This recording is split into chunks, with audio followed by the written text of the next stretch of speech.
বাগেরহাটের কচুয়ায় গভীর রাতে দুর্বৃত্তদের হামলায় যুবদল নেতা সর্দার জাহিদুল ইসলাম মিন্টু নিহত হয়েছেন। মঙ্গলবার ভোররাতে খুলনা মেডিকেলে নেয়ার পর চিকিৎসক তাকে মৃত ঘোষণা করেন।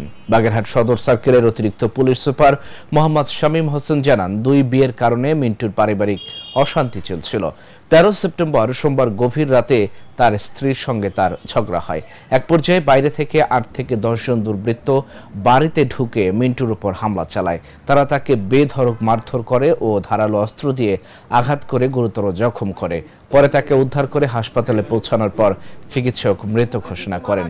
হত্যাকাণ্ডে জড়িত সন্দেহে বড় স্ত্রীকে আটক করেছে পুলিশ। বাকিদের গ্রেফতারে অভিযান শুরু করেছে আইন শৃঙ্খলা বাহিনী। জাহিদুল ইসলাম মিন্টু মাদকাসক্ত ছিল। তিনি দুইটা বিয়ে করছেন। প্রথম ওয়াইফের সাথে দ্বিতীয় ওয়াইফ এবং তার ঝামেলা চলতেছিল। গত রাত্রে প্রথম ওয়াইফের সাথে দ্বিতীয় ওয়াইফের ঝামেলা হয়।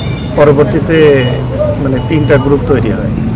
তো আমরা শুনেছি যে এই পারিবারিক কোন্দলকে কেন্দ্র করে তিনি খুন হতে পারেন।